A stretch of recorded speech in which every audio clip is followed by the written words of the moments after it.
Hi all, welcome to this video on 6i. We're finding angles in space. So the first formula we've got here is the angle between a line and a plane. And it's quite an interesting derivation. I encourage you to have a look at it and understand how it works. But this is the formula we're going to use to determine the angle that a line makes with a plane. Then what we're going to consider is what's the angle between two planes. If they meet, they're going to meet along a common line. And this is the formula we're going to use for the angle between two planes. And here's how it's derived. I'm not going to go into that right now. I'm just going to get into the examples here. Find the angle between the plane 2x plus 2y take z equals 3 and this line here. So all we need to consider is their direction, right? So if we consider the plane, well, the direction of the normal is 2, 2, minus 1.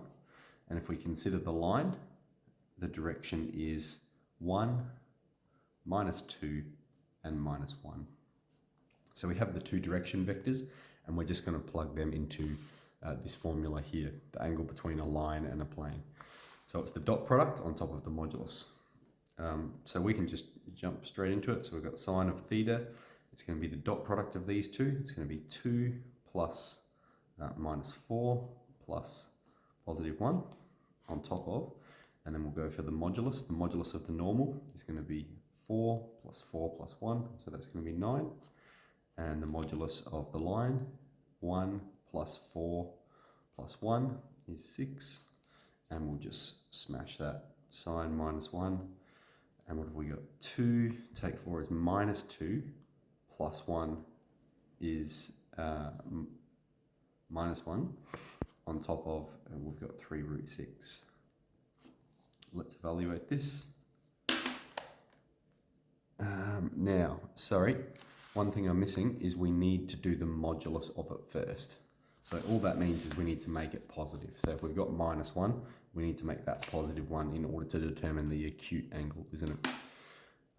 Okay, so let's evaluate that on the calculator. We've got inverse sine of 1 on 3 root 6. Evaluate that, we've got 7.82 degrees. Okay, so that's for finding the angle between a line and a plane. Now let's move on to the next one. So that was number 1, here's number 2. Find the angle between two planes. All right, so if we're going to do this one, we've got 2x plus 4y take 2z is 5. So the direction of the first plane is 2, 4, minus 2. And the direction of the second plane is 6, minus 8, and minus 2. And now we're going to repeat the same process, except we've just got a slightly different formula. We're using cos. So we're going to have cos of theta is equal to the dot product. So we're going to have 12, take 32 plus 4, take 32 plus 4. On top of, let's evaluate the modulus. We're going to have 4 plus 16, so 20. Plus 4, 24, and this one will be 36 plus 64 plus 4. I'm just writing it out because bigger numbers make it a little bit more to evaluate. Minus 20 plus 4 will be minus 16, and we've got root 24. Here we've got 70, 100, 104. Now we have to do the modulus again. All right, looking clearly, we've got the modulus of both, so make that positive 16, and now we'll evaluate the theta. Inverse cos of 16 on top of root 24 times 104.